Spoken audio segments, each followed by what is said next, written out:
Today's podcast is brought to you by StrongHeartAcademy.com, where no heart is no victory. We are also brought to you by BJJ To Go. If you want to build your game and learn jiu-jitsu, go to bjjtogo.com. Third thing we're brought to you by is Rat Bat. You got rats? Want to kill bats? Kill them with a rat bat. Fourth thing we're brought to you by is hot dog flavored water ingredients. If you want to add it to your smoothie, hot dog flavor ingredient. I often wonder, well, where should I begin? And the lack thereof decisiveness provides to my chagrin only the need to ask again. Clench my teeth as I pretend that I've got reasons to defend these dead ends. I've expended my energy into suspended by my skin suit high above the surface. Certain safety nets can trick you, constrict who utilizes it in desperation. If reaction becomes habit, classic subtle gravitation towards a crutch. I've grown familiar to the touch of sweaty hands that lose the clutch. Inside the shells they turtle up until discomfort has been ducked. Let their shepherds round them up. I picked my own path and stuck the course despite the lack of luck. So now what? You left your passions by the wayside, got tangled up in webs and bristles stiffened as the paint dried. Acquaint my shaky resolution with the floor before my picture loses focus, overcomplicates the score. I spent a couple summers hopping freight lines and another couple summers watching paint dry. And I tell you what I learned between the both sides, that I would rather do some strange shit than take a safe ride. I spent a couple summers hopping freight lines and another couple summers watching paint dry. And I tell you what I learned between the both sides, that I would rather do some strange shit than take a safe ride.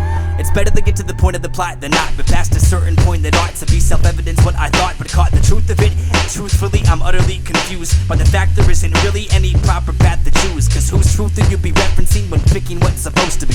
Examine my opinions to the point they lost their potency. And any given choice that I can make is almost openly admitting to a form of self-delusion I can't totally commit to. A fixed few skill sets that fit you for long enough to open up the door that you can slip through. Commit to a fixed few skill sets that fit you for long enough to open up the door that you can slip through. It'd be the pits to get pigeonholed and old before you're ever even hip to what gives you that too fuelly felt sense of love for almost everything you're into. I push tacks and maps, write raps and train jujitsu. I spent a couple summers hopping freight lines and another couple summers watching paint dry. And I'll tell you what I learned between the both sides, that I would rather do some strange shit than take a safe ride. I spent a couple summers hopping freight lines and another couple summers watching paint dry. And I tell you what I learned between the both sides, that I would rather do some strange shit than take a safe ride.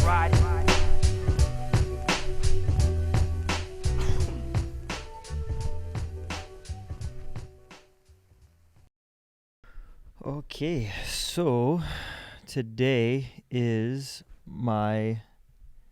this month is my 20 years of martial arts, 20 years of Brazilian Jiu-Jitsu. I don't know the exact date. I just know that that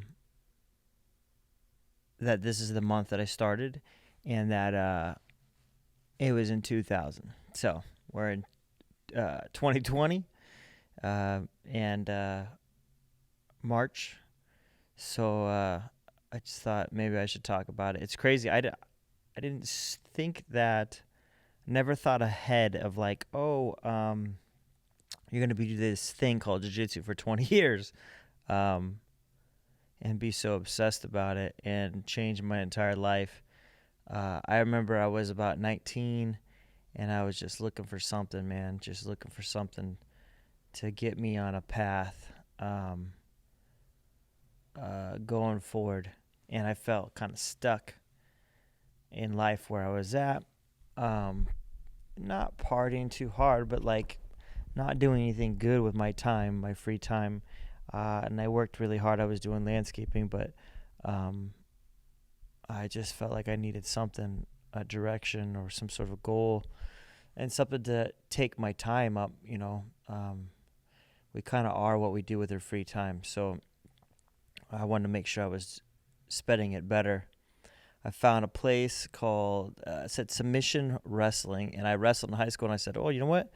I should try to do wrestling again. They got me in shape. My grades were good. I had a girlfriend, and those were kind of my starting, reasons for it. You know, everyone kind of has their reasons for starting. Some people just want to mess people up. You know, just people want to fight. I didn't even know what the UFC was in 2000, which sounds weird to a lot of people, but I didn't know what it was. I just saw wrestling, submission wrestling. I didn't know what that meant even. And then I took this girl with me to try to impress her. For whatever reason, I was just like 20, so I was a young man, didn't know how to impress women, and I got the crap beat out of me. I barely made it through the warm-ups, and the only reason I kept going is probably because that girl was there. I didn't want to embarrass myself, but I was ready to puke pretty quickly. And back then there was no like mercy. Oh, you're new, let's help you out. There was just like slaughtering people. So I dug it right away though, because I was used to wrestling. There was no mercy in wrestling. Nobody tried to help you out. You know, you're in my position of weight. I'm just gonna try to take you out, and I'm gonna take your spot, or you know, you're gonna be part of making me better. But there was no like helping each other out. I never felt like that. So when I got to jiu-jitsu, it was not like didn't throw me off, which might have threw a lot of people off in the beginning. Old school jiu-jitsu of like, again, just a meat grinder. You know, whoever's left is the tough ones, and who wasn't, we didn't care. But I fell in love right away. I was like, this is awesome. I want to how do I sign up? But I remember my first instructor, I showed up even before class, and he's like, hey, you want to mess people up? And I was like, no. No? And he's like, okay, well, just be back here at, I think it was 7 at the time. And he just turned away and walked away from me. There's like no sales pitch whatsoever. It was like, are you a crazy person? And I was like, no, basically. And he's like, okay, well, we'll see how you do. Because I feel like back then, only crazy people, like, it seemed like cops and robbers. Half of the school seemed like they were cops. Half of them were thugs or whatever. I mean, we had this dude one time. He had like a swastika on his top of his head. His hair grew over, but you could see it. And then we had like black dudes, you know, guy that trained with us, and no one had a problem with each other.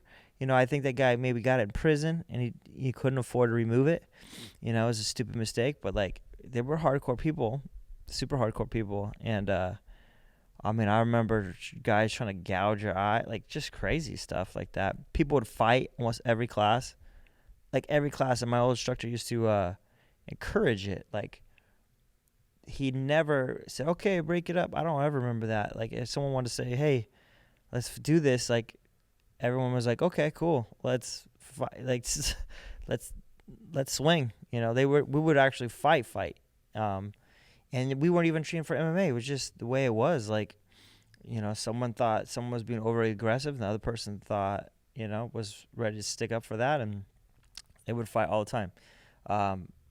You know, I wasn't there for that, but I certainly wasn't going to allow someone to treat me a certain way, I guess, either. So, you know, with hard rolls, even to this day, they don't fluster me, you could cross-face me, you could do all kinds of crazy stuff. As long as I tap and you let go, that's all I ever care about. Like, and vice versa. And then that's like the honor of jiu-jitsu, you know, letting go. Even back then, I remember it's not uncommon to like hold it a little longer, stretch the ligaments a little farther, and you know, if you're trying to choke someone, see how close you can get to putting them out before they can tap. This is pretty common. And I just loved it, man. I got my ass kicked for like 2.5 years straight. Like I couldn't even win matches in the school. And but I just was so determined, man. So determined. I was doing landscaping every day in the sun. You know, in the summer it was terrible. I take my shoes and socks off to train jiu-jitsu, and I had this crazy farmer's tan. And my feet were so white. My legs, I wore shorts when I did landscaping, so I was super tan with super white feet. And, you know, I'd be tired, exhausted, probably dehydrated. But when you're young, you can, you know, operate off of 4 hours of sleep and dehydrated and go wrestle. And I was so tiny too. I was like same height now, about 6 foot, but I was probably 150 maybe, 145. I think I did 167s for years, but I was like, I weighed in the 58, and I just didn't want to cut weight. Too lazy to cut weight. So I was just a little guy and scrappy, but I wouldn't say I was gifted with anything other than maybe scrappy and had some pretty decent agility. I had good balance, proprioception, you'd kind of call it now, but I think I had that pretty good. But nothing special. And we certainly didn't have any special techniques. It was just basic jiu-jitsu. Half guard was not a thing. Half guard means you screwed up, you know. And then later on, people started to develop half guard, but that's how long ago I trained, and it's just crazy. And all the big hitters in the valley, there's probably 6 schools when I started, I would say, in the whole valley. Maybe 2 black belts, tops, 3 black belts in the whole city. My instructor was a brown belt at the time when I first started. And maybe he's a purple belt, got a brown belt like right away. And then a year and a half in, he got his black belt, I think, under Joe Moreira. And we trained with Joe Moreira a lot. We go to California and train with Joe Moreira. And then I ended up getting I had a falling out with my instructor after like 9 years, 8.5 years. 2008, 9 I got. And we separated, and then I started training. I drive out to California, started training with Joe Moreira because I already knew him. And then I was getting ready. I had a brown belt already for a year and a half at that point. So I already had my time in. And I just said, Joe, what do I need to do? I took his test. And then he said, hey, you got to do a MMA fight in 2 weeks. And I didn't train any MMA. My old instructor, we used to do like kickboxing, Muay Thai. We would spar and stuff, but like I wasn't currently training for MMA with small gloves. And our boxing wasn't as good as our kickboxing. We were better at kicking at that time. I was. So it was just a strange. I had wrestling from before, and I had my jiu-jitsu, but I was willing to do anything. I'd get punched in the face for black belt. I didn't care.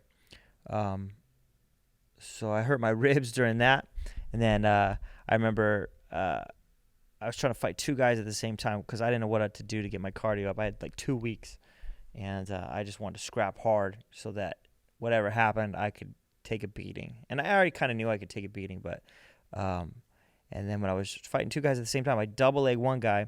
The other guy came up behind me and started punching me right in the ribs, and he separated my ribs. So when I went out to California to do my MMA fight, it was in a small gym, smoker fight, and Marcus Huas was there sitting in the front row. He was friends with Joe. And then I remember telling Joe Moreira, I was like, dude, if I get punched in the ribs, I'm gonna be on the ground. Like I don't think I could take a full on MMA punch, little gloves to the ribs while they're already damaged. Like I don't know if I could hang. He's like, well, then don't get punched in the ribs.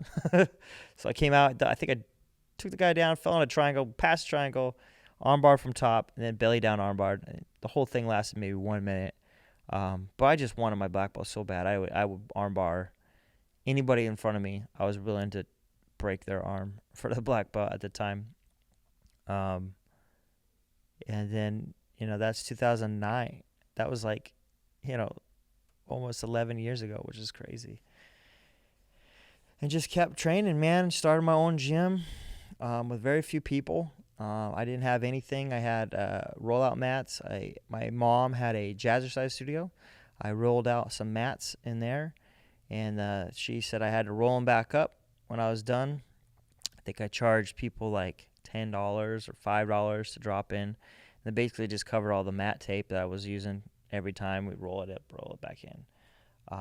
And I had this money that I was going to open up a gym with my old instructor, but that was actually the falling out that we had over money opening the gym. So I had this money, and I just said, you know what, I'm going to try to do this, and open my first gym, 2009, and actually technically that was before my black belt, and I didn't know what I was doing. I ran another gym. I ran my old professor's gym, but I didn't really know how to run, like business-wise, how to run a gym. I knew how to run a gym, but I didn't know the business part of running a gym. So it took me a long time to figure it out, I think. It was not natural for me. I tend to give things away. Not supposed to do that as a businessman. But I loved it, every second of it. At one point, I was working 4:30 in the morning, 5 in the morning, doing landscaping, come home, take a shower, and stay here at the gym till 9:30, 10 o'clock at night, like every day. And I did that for 3.5 years. And I was like barely moving anything, like not moving forward in life much, other than having time of my life and enjoying like all of it, even though it was really, really, really hard. Making no money. This gym was like paying bills, its own bills, and that was it. I wasn't making money off the gym. And that was like years and years and years and years. Finally, I started taking days off of landscaping, doing more jiu-jitsu, and I just started doing better. When I finally got down to like one day a week of landscaping, other thing, then running the gym the other 4 days, 5 days, I did significantly better. The school did better. I did put more energy in the school on how to make it happen. But there's always seems to be trade-offs with all that kind of stuff, missing family. Even your own jiu-jitsu, I think, is hard to maintain in running a gym. Unless you have a right-hand man. A lot of gyms have either a wife or a business partner that runs. I have a wife, but she doesn't really, she doesn't do a lot of stuff at the gym. She's not here helping me out at the gym. So I've always done it myself, and did the best I could. And, for not having a name in jiu-jitsu, I've been so blessed to do so well. And I'm proud of the things I've done. I have my own gi line. I've did one tournament, ran my own tournament. I did a DVD series. I've done online training. I had affiliates. I've traveled to places to help people doing jiu-jitsu. So, man, it's been a blessed 20 years of jiu-jitsu. I wouldn't trade it at all. Like, I had a back injury last year, and I didn't know what was going on. And it still bothers me to this day a little bit. And I go to get an MRI, and they're like, your back's fine, for 19, 20 years of jiu-jitsu, your back should be way worse than this. And I said, yeah, I get stacked a lot too. But I've been very blessed. I try to take care of my body as best I can by stretching, yoga, and just doing body weight exercises, and then jiu-jitsu. And I've never taken a break in jiu-jitsu. I had a shoulder surgery once. I did 3 months. I took 3 months off, and that was dumb. I should have took longer. But I just love being on the mat, win or lose. I love being on the mat. I love teaching people. I love rolling. I love learning. So at a certain point, I about 8 years ago, I met Kyle Terra, and I said, man, this guy's amazing. And he was just modern jiu-jitsu. My jiu-jitsu was good and it worked, but could not keep up with the modern jiu-jitsu. I needed to know more. Even if I wasn't going to do maybe some of the things that were going on at the time, I needed to understand it. And that's kind of always been my take with jiu-jitsu. Like, you don't have to be able to do all of it, but you need to understand it. You need to know what you're looking at. And I felt that Kyle was the man for that. And even to this day, Kyle is the man at that. He's still the cutting edge of jiu-jitsu. And it's been a pleasure ever since being a part of CTA. And, the support staff helped me there. And they've helped me with business stuff too. Like, they've really been super helpful. And I never feel like I've been taken advantage from Kyle. And Kyle always answers my number, my text, and so does the other gentleman that runs his backside of it all. He's been awesome too, and I've been blessed from that, and I've learned so much jiu-jitsu from that. I love training with Kyle. I love going out to CTA camps. I love his online training is great, and then I've taken private lessons. I've done a million seminars with Kyle. He's He's helped invigorate my jiu-jitsu and keep me fresh and keep me still loving jiu-jitsu. I've seen so many people get burnt out by jiu-jitsu.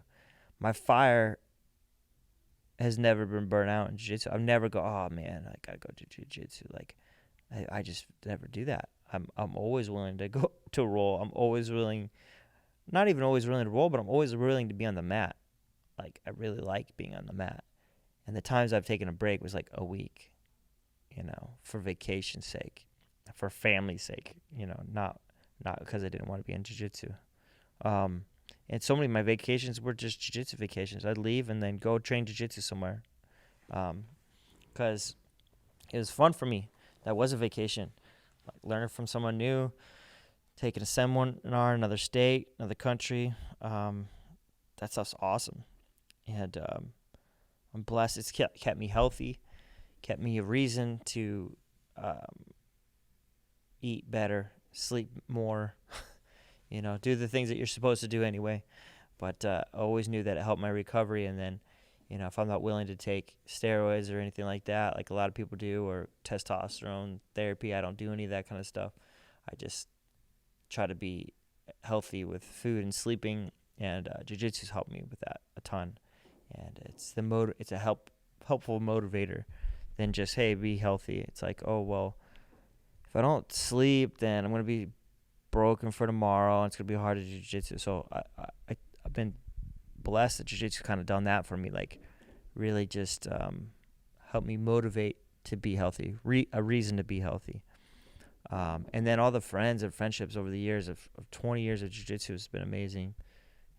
I met, and then some people train with me from where I trained, 20 years ago. I got guys that found me over the years. Oh man, I've been out of jiu-jitsu for a little bit. Can I train with you? And I've known these people for like 15 years. I've owned my gym for almost 12 years, right? 11 years. And but before that, I ran a gym for 5-6 years, And then before that, I was training.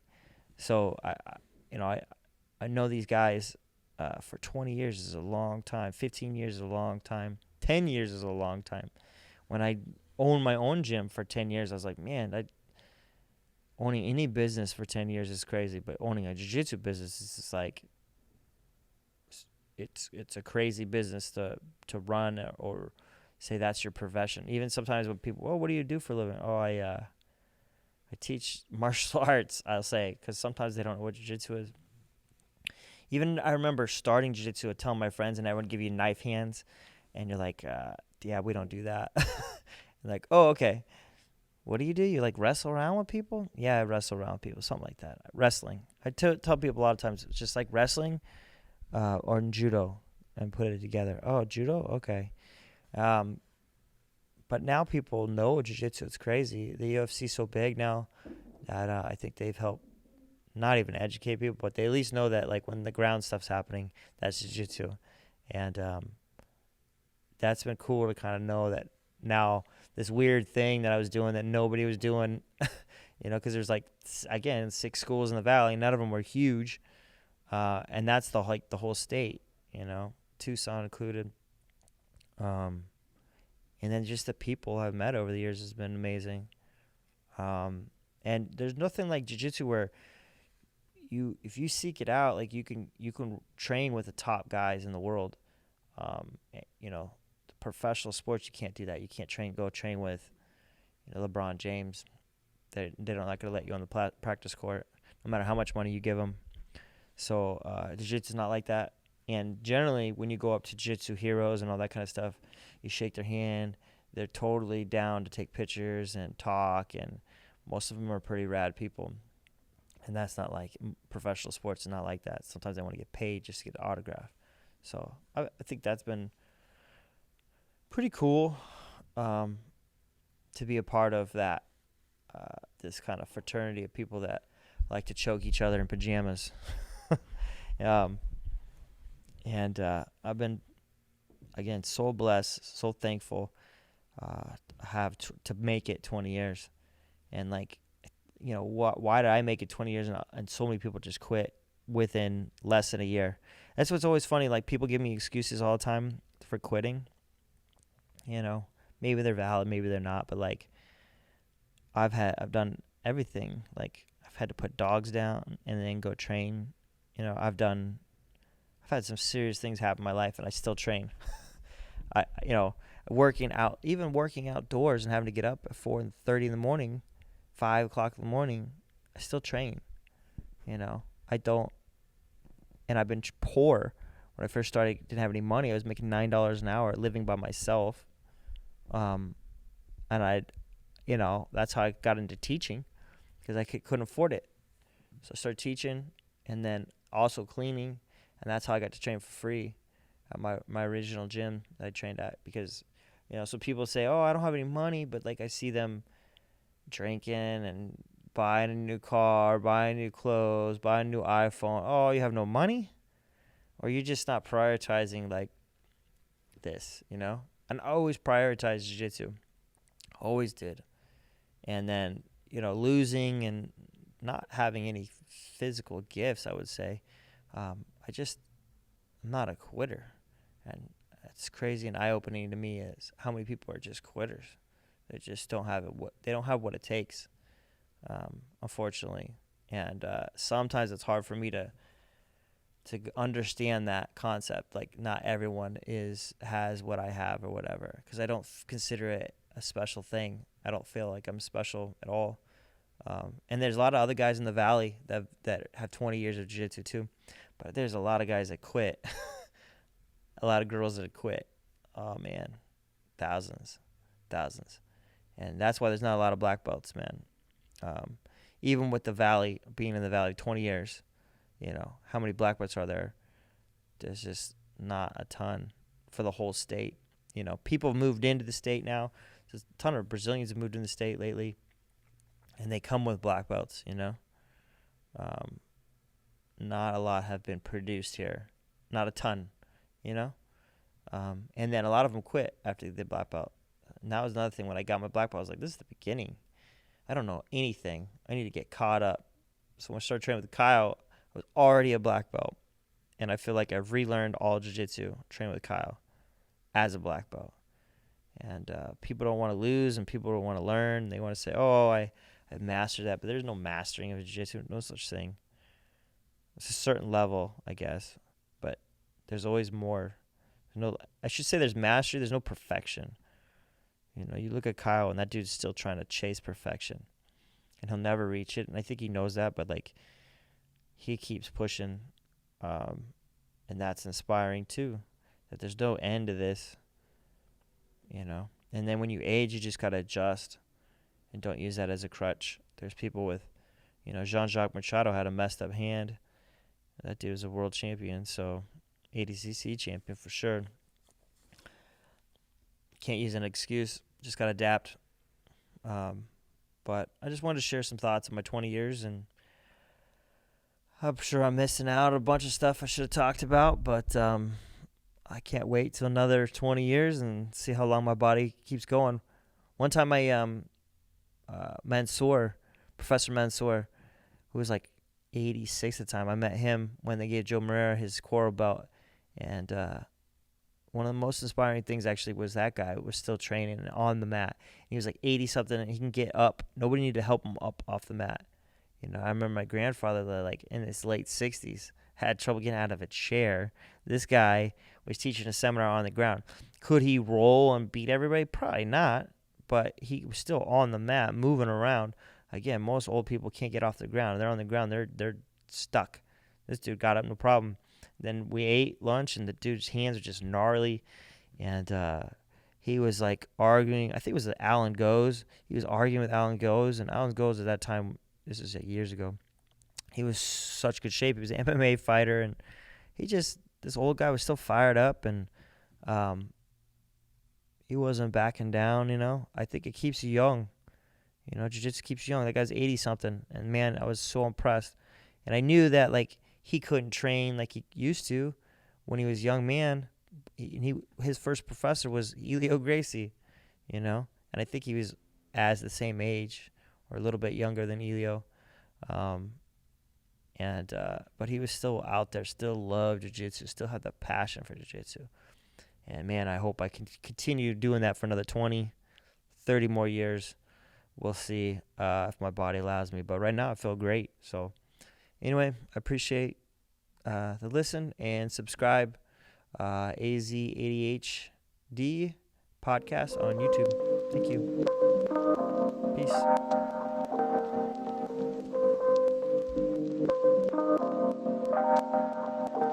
Let me talk for just a second, help me feel that sense of rhythm. Find the meanings in our bearings and discover this position as a stage along the way. Another rung to the ladder, either stalling or you're climbing, and I'd rather beat the ladder. Instead of getting fatter, let the foot